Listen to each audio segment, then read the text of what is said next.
Welcome to the Money Answer Show with host Jordan Goodman. Whether you are starting out, deep into your retirement, or somewhere in between, the Money Answer Show has the know-how to help you. Now here's your host, Jordan Goodman. Welcome to the Money Answer Show. This is Jordan Goodman, your host. My guest this hour, for the first half hour, is Oonagh McDonald, who's an international financial regulatory expert, author. She's a former member of Parliament in the United Kingdom and an advisor on financial regulatory matters. She's just come out with a new book called Holding Bankers to Account, A Decade of Market Manipulation, Regulatory Failures, and Regulatory Reforms. Welcome to the Money Answer Show, Oonagh. Thank you very much. It's a pleasure to be on your show.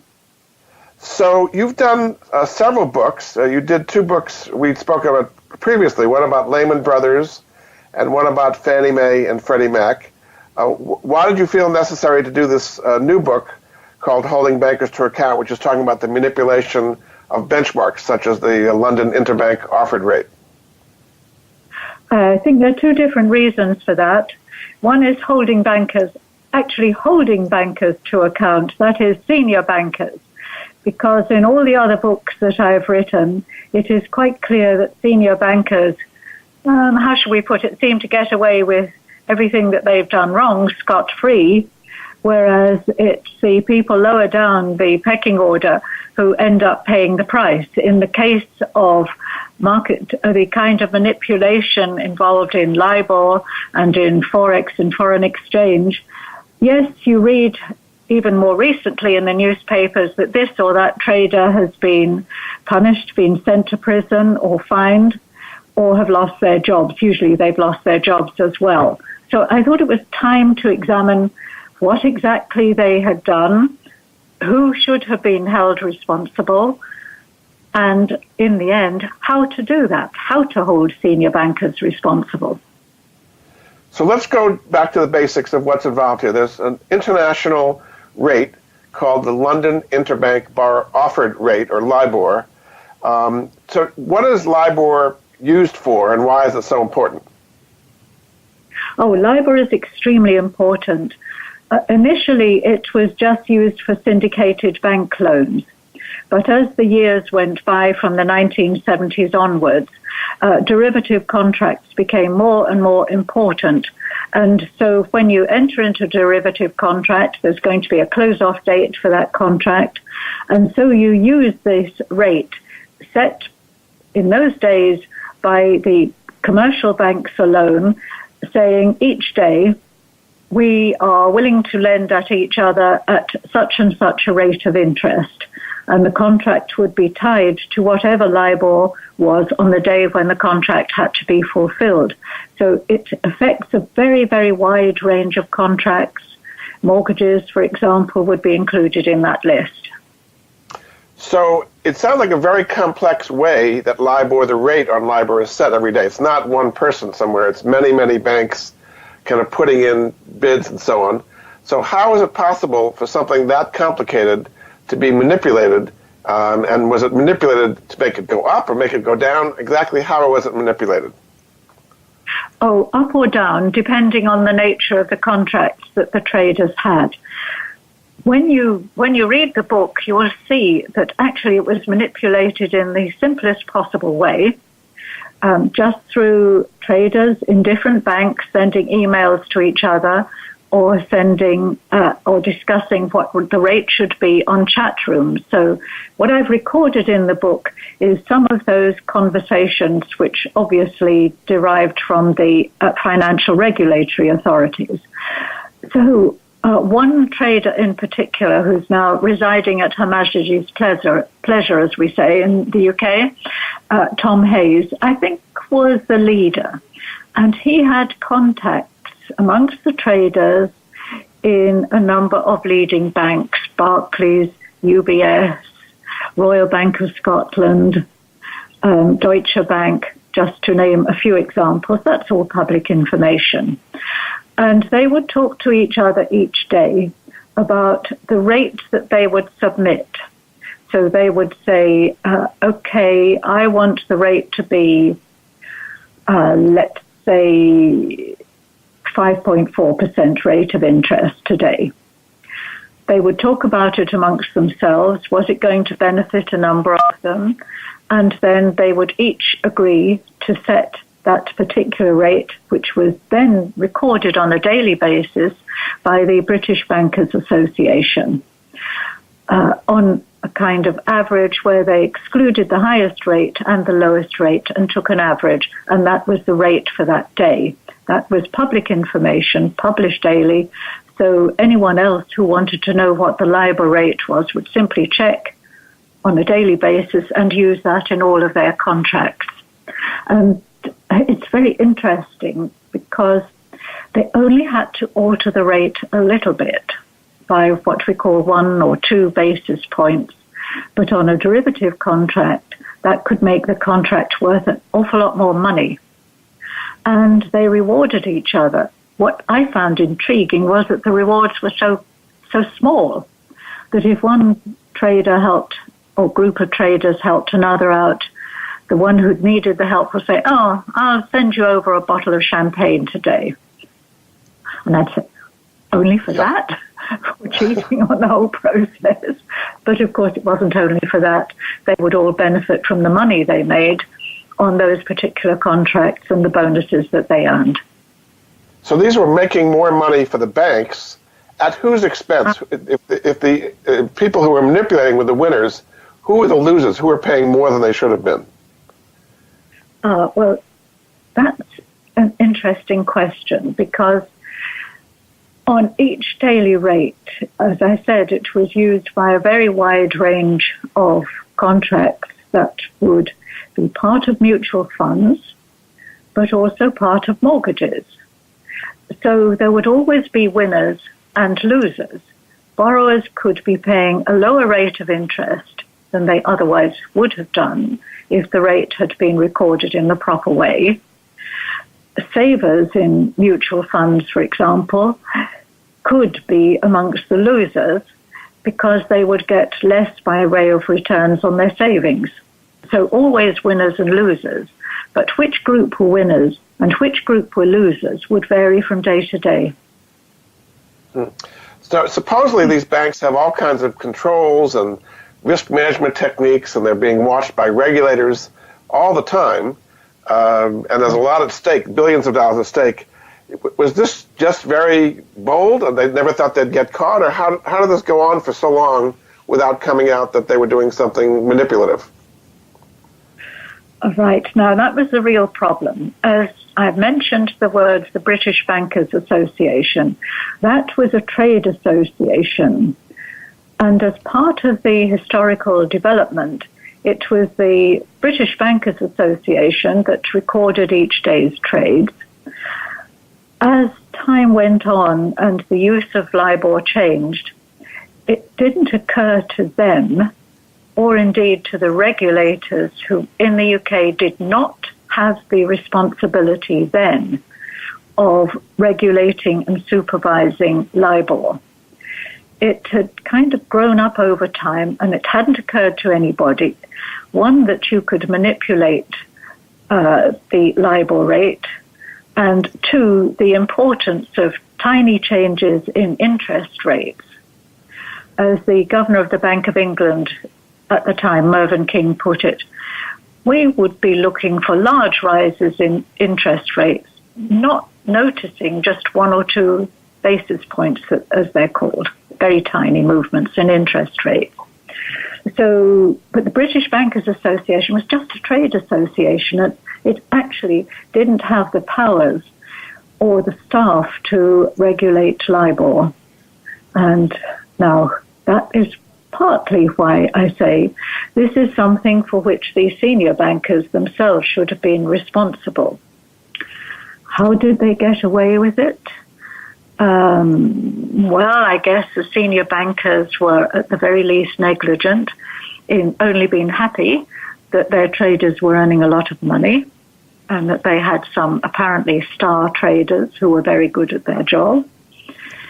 Also, when I looked at the setup, the traders section of a bank should have been in quite a different room from the submitters, that is, the bankers who were responsible without reference to the traders for submitting the rate for the day. So the organization of the banks, lack of oversight, lack of regulation and supervision by the regulatory authorities in the UK, it was not their responsibility, and failures on the part of the British Bankers Association. So it's a combination of all of those elements. Do you think that the top bankers at these major banks did know that manipulation was going on and specifically did not report it or did not cause any trouble because the banks were making so much money? I would say that they could very easily have known and ought to have known, but the organizational structure did not make that immediately obvious. Then, as time went on and we moved into the shortly before and during the financial crisis, which, as you know, is when the U.S. newspapers started picking up the manipulation of LIBOR.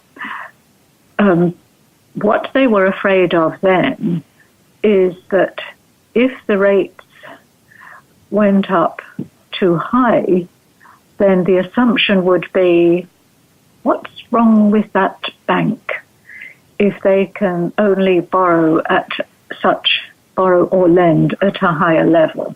That must signify that the bank is in trouble. Now, I will argue that they could have known and should have known in two ways. First of all, as I've mentioned, the traders emailed each other. They had the electronic chat rooms. All of those would, of course, have been accessible by the bank. They were internal emails. So that should not have been a problem for the banks to access those. And from the extracts that I've taken, you'll see it's perfectly obvious. It couldn't be plainer that they were trying to manipulate the bank rate. The plot was not hidden. The conspiracy was not veiled in any way. So it was perfectly obvious what they were doing. So they should have had systems in place and should have had their compliance officers knowing what was going on. It was quite clear, actually, that some compliance officers did know what was going on and turned a blind eye to it. And the other way in which, so that's the ways in which you should know. Yes, very good. All right, we're going to take a break. This is Jordan Goodman of the Money Answer Show. My guest for this half hour is Oonagh McDonald. She's an expert on international finance and talking here about the massive manipulation of the London interbank offered rate, LIBOR. Her new book is called Holding Bankers to Account, A Decade of Market Manipulation, Regulatory Failures, and Regulatory Reforms. You can see more about her at her website, which is OonaghMcDonald.com, and certainly get the book at Amazon.com and a place like that. We'll be back after this. Welcome back to the Money Answer Show. This is Jordan Goodman, your host. My guest for this half hour is Oonagh McDonald. She is an international finance regulatory expert and author of several books. She wrote a book about Lehman Brothers, the fall of Lehman Brothers, one about Fannie Mae and Freddie Mac. Her latest one is called Holding Bankers to Account, A Decade of Market Manipulation, Regulatory Failures, and Regulatory Reforms. Her website, OonaghMcDonald.com. Welcome back to the show, Oonagh. Thank you. So I just want to zero in a little bit more on how all this manipulation affected American consumers, borrowers, and savers. Let's start with the mortgage side. So quite a few people have their mortgages based on LIBOR. So you're saying that a lot of people with mortgages ended up paying more in interest than they would have had it not been manipulated. Is that correct? They could have done. The problem for both sides that lots of class action cases were launched in America, but you have a problem. The problem is, how do you prove that the LIBOR rate at any particular point in time would have been different from what it actually turned out to be? So you're trying to prove a hypothetical, and that is the problem. So most of the class action cases which were pursued with great vigor in the US actually failed for that reason. And then you have, in theory, you have another problem that the savers could have benefited. If the borrowers were paying more, the savers were also benefiting. So what were you to do without the winners and losers? I would say, okay, you can look up the class action cases, you can look at fast press. None have succeeded, and that's the reason why none have succeeded. So I would say to your listeners, very annoying to hear this, but please don't lose any sleep over it because there's nothing that can be proved either way. And let's say if you're a borrower and a saver, you could have been a winner and a loser at the same time. I see. And then also this was going on in the foreign exchange market, the U.S. dollar versus the British pound or the euro. Was it the same kind of manipulation, or was it different from the manipulation of the LIBOR?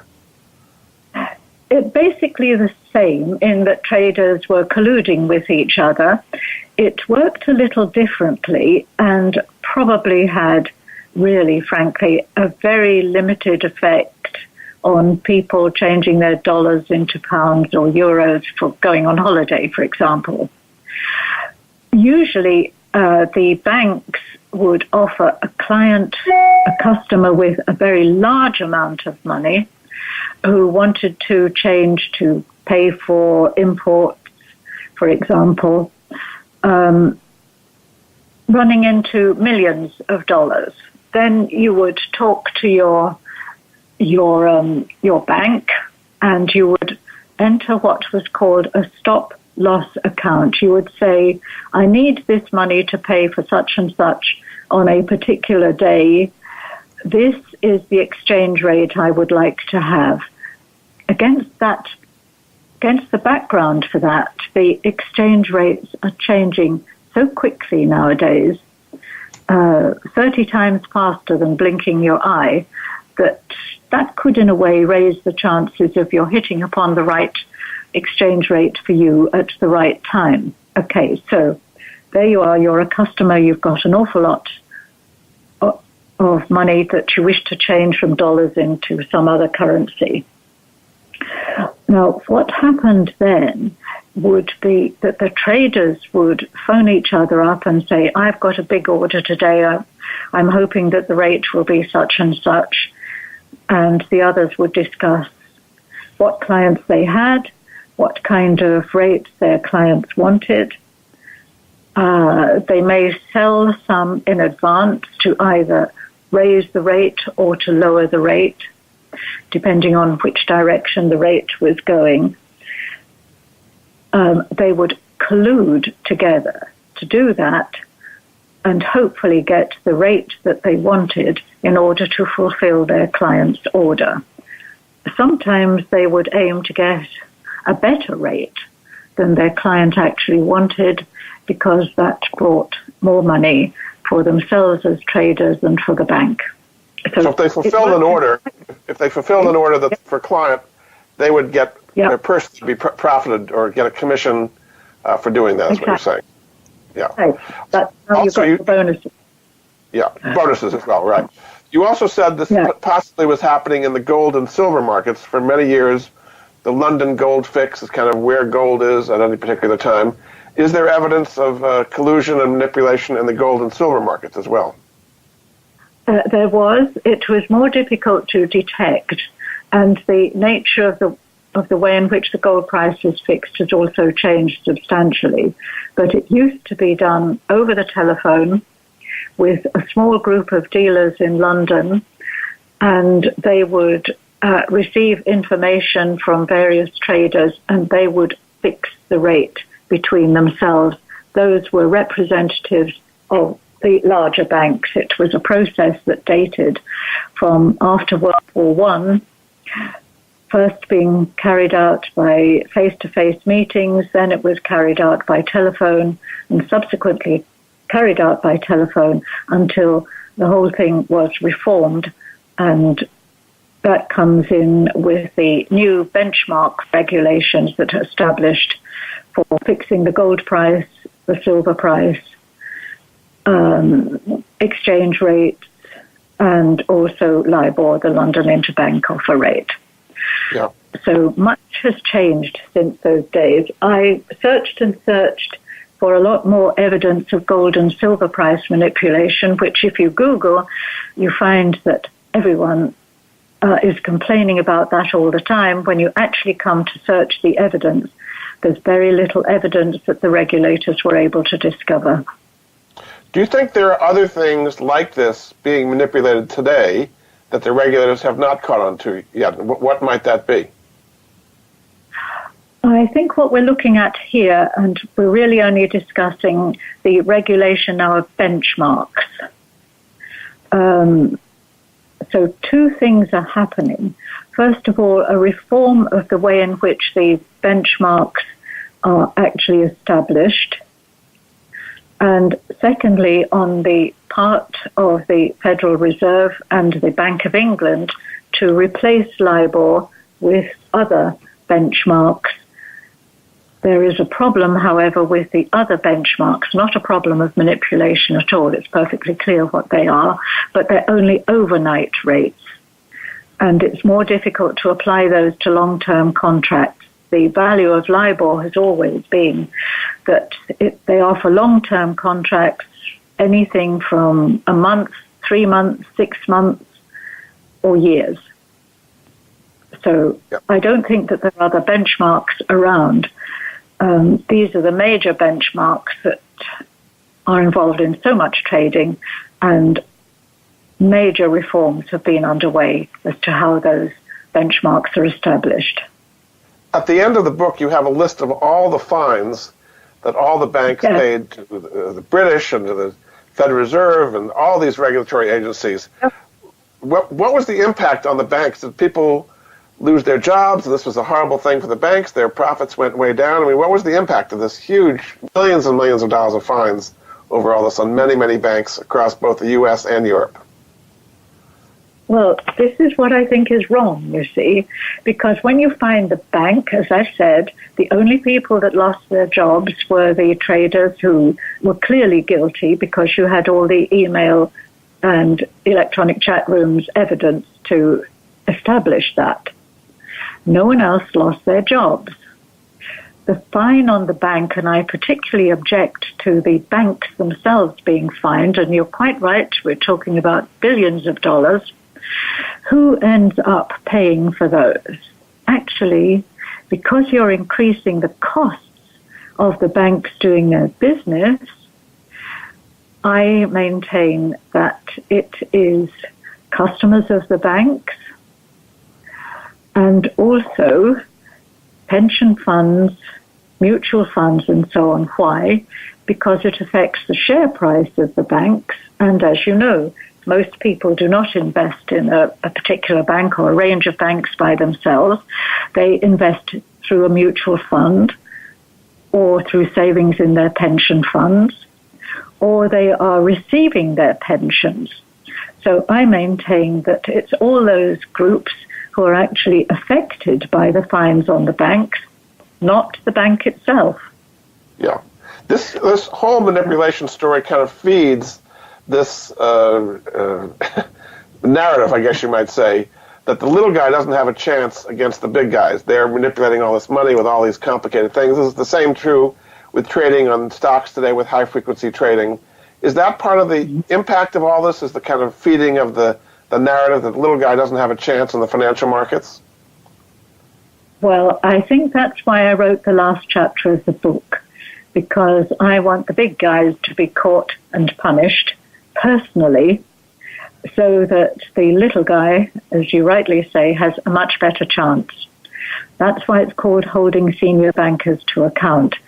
In the UK, the system of regulating and supervising banks has been changed in this rather important way. Each senior banker, that's a very senior executive, has to sign what is called a duty of responsibility. A document clearly signed public document which says, I am responsible for this particular area of the bank's activities. If something goes wrong, I ought to have known about it. That means that if something goes wrong, for example, if these manipulations had occurred with this particular system in place in the UK, then the senior banker himself would have been taken to court. You said that you were responsible for ensuring that this trading was done properly. The only way in which the senior banker can deal with those charges is to say, I took all reasonable steps.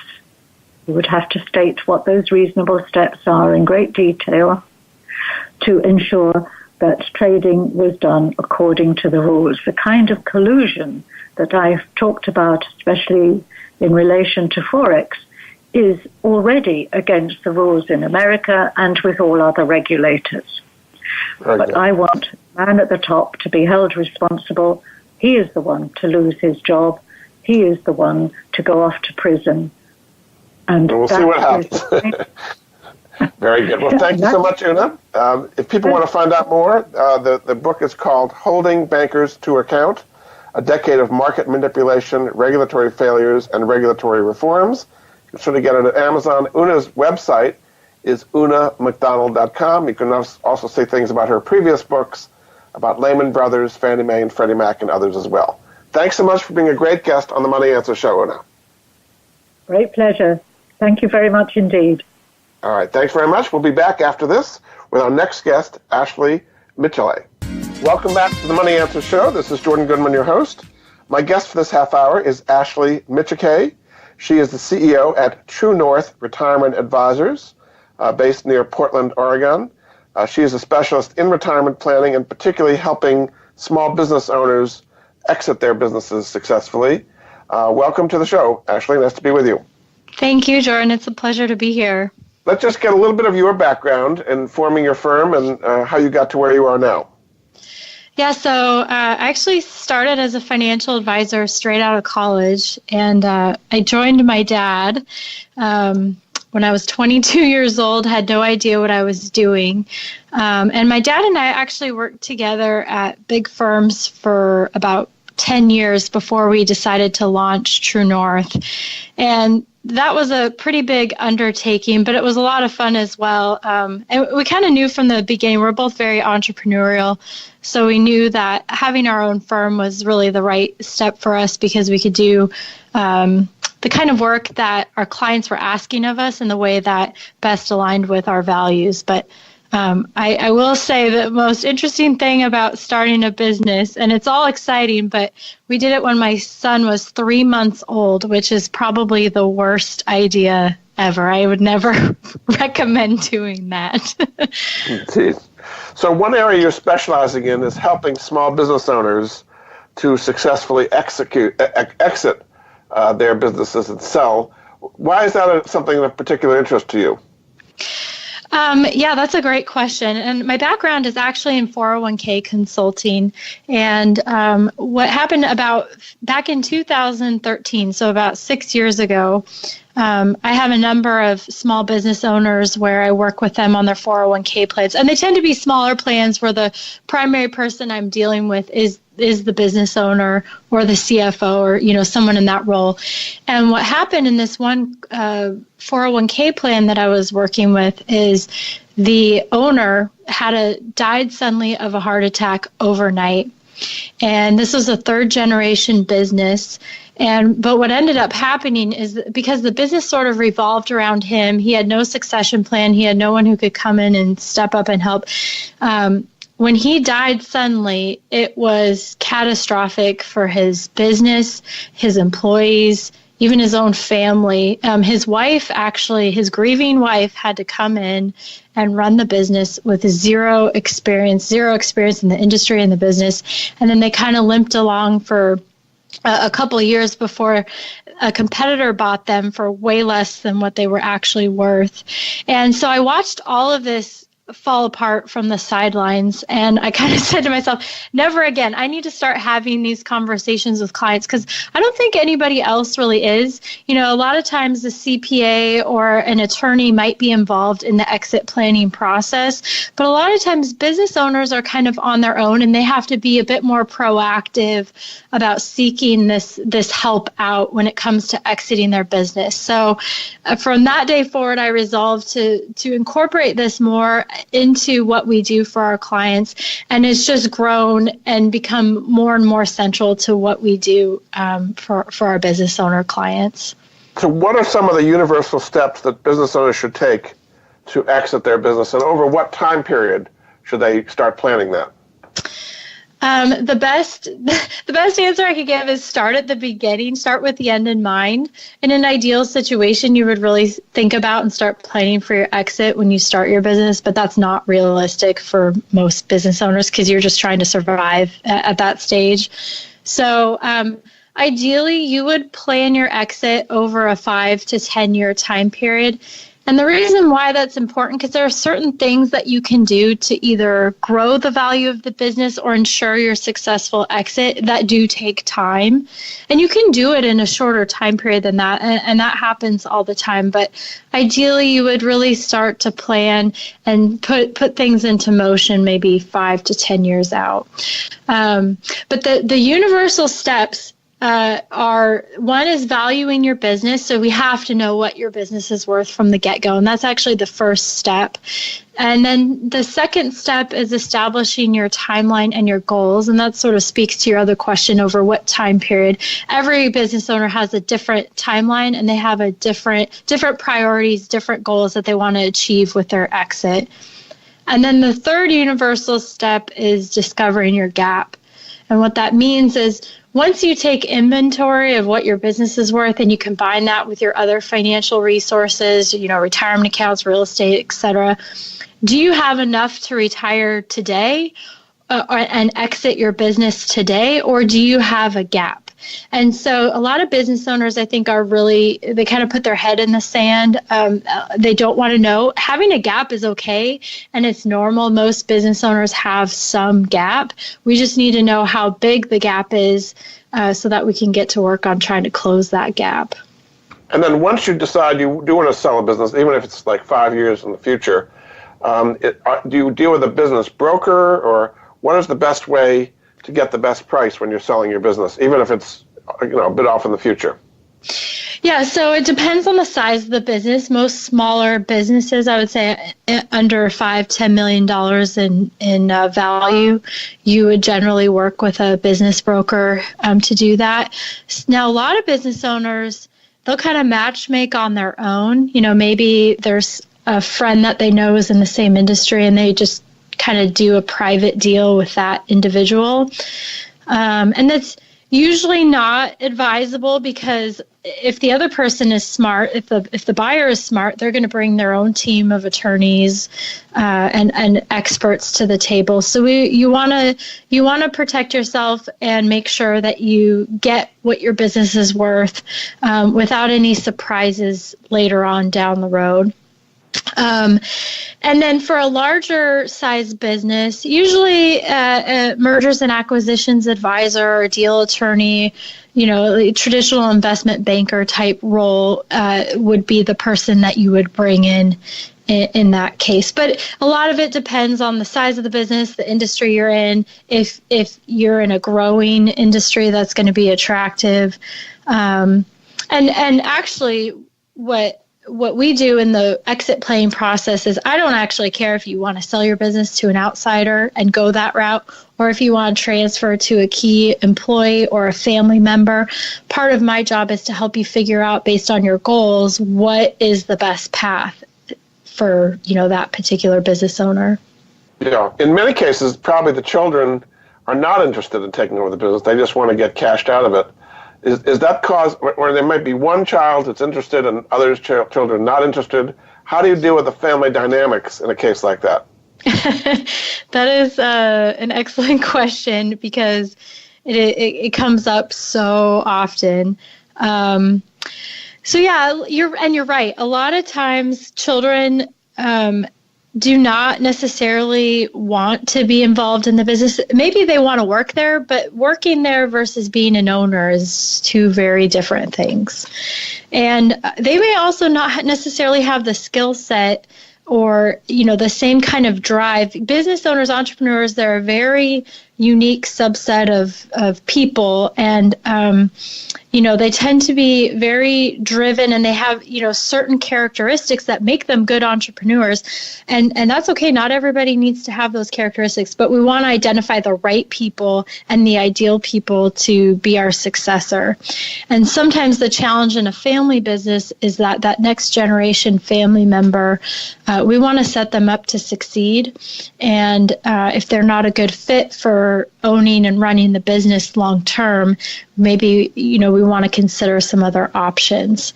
So that's always challenging. And as you mentioned too, you might have 3 children, one of which is involved in the business and 2 of which are not. How do you set things up, and how do you do your estate planning and transferring the value of the business and all of those things by making things, fair? So it doesn't have to be equal, because it's hard to achieve equality among all 3 children when that's the case, because you might have one child who works in the business. They've put blood, sweat, tears and helped grow this business. And so a lot of times it's very difficult to, achieve equality among all children, but we want to just be fair and help our clients to put together something that they feel is fair, and something where their spouse and their kids will actually continue talking with them and speaking to them after they exit. So you're right in the middle of some pretty interesting situations there. Oh yeah, it's always, and I'm, because I work with my father and he and I own the True North jointly, I totally understand the family dynamics issue. But yeah, it's never easy. And the hardest part is actually, once you kind of figure out what you want to do, communication with the family members, so that nobody's surprised. We don't want people to be surprised about what happens after it's too late to change it. So, but communication is tricky too, because we want to be careful about how we communicate and how we bring things up and who's all sitting at the table when we're talking about these issues. Yeah. Okay. So we have to take a break. This is Jordan Goodman of the Money Answer Show. My guest for this half hour is Ashley Micciche. She is the CEO of True North Retirement Advisors based near Portland, Oregon. You can find out more about what she does at her website, which is truenorthra.com. We'll be back after this. Welcome back to the Money Answer Show. My guest this half hour is Ashley Micciche. She is the president and CEO of True North Retirement Advisors based near Portland, Oregon. Her website, truenorthra.com. Welcome back to the show, Ashley. Thanks, Jordan. So one thing that's important for somebody selling their business is to value their business and get the most value. What are the steps that you can help people take to know what their business is worth? Yeah, so one of the things that we make available to anyone who wants it for free is a valuation tool. And what it allows you to do is, with 8 basic pieces of information about your business. So this is revenue, pre-tax income, accounts payable, all things that you should have at your fingertips if your books are reasonably clean. You can go in and take those 8 data points and get a really solid estimate of value in 5 minutes or less. So I always emphasize this, because it's knowing what your business is worth is the key to getting unstuck and starting down this path of really getting serious about exiting your business. And they can get that at truenorthra.com, is that right? Yes, if you go to truenorthra.com/value my business, the free checklist and unlimited access to the valuation tool are all right there. Very good. Okay, so I want to talk also about other retirement-related topics. One of the big ones is so-called RMDs, required minimum distributions. What are some of the big mistakes that retirees make when they're figuring out what their RMD should be? One of the biggest mistakes that I sometimes see, and I try to advise clients against is just the timing of they're taking their RMD. So you have all year to take your RMD. You could take it at the beginning, you could take it at the end of the year, you could take it every single month. Most clients, what we advise them to do is wait until the end of the year. And I actually ran the numbers on this last year. And over time, because the market, most people's investment portfolio is going to grow in most years. And so chances are it's going to be worth more at the end of the year than it is at the beginning of the year. So whatever you take out, which is baked in at the beginning of the year, no matter what happens with your investments, if you wait until later in the year to take out, chances are you're going to be taking out a smaller percentage of your actual account value, and that will help enhance your returns over the long run. So it's something that it's a small little nuanced thing that you may not think is a big deal, but it actually matters. If you take out your RMD every single year at the beginning of the year, you're probably going to have a lot less in that account over your lifetime than you would if you waited. Another strategy is to send money from RMDs to charity. Why does that make sense? So every dollar that you pull out of your IRA account or your 401k in the form of a RMD is taxable, and it's added to your taxable income for the year. So a lot of times it could bump you up into a new tax bracket. It increases your income. It increases your potential taxes that you'll pay. But if you make donations to charities or your church directly from your IRA, that money is not added to your taxable income for the year. So it can be a really big tax break that's way more efficient than taking your RMD, but then turning around and writing a check out of your checking account to a charity. So if you're already taking RMDs and you're making charitable donations, I always suggest that clients look seriously at doing those donations directly from their IRA accounts. And then they would get a tax deduction if they itemize for the charitable contribution. Yeah, and that's a bit trickier because a lot of the standard deduction rules have changed. Yeah. But yeah. If they itemize, per se.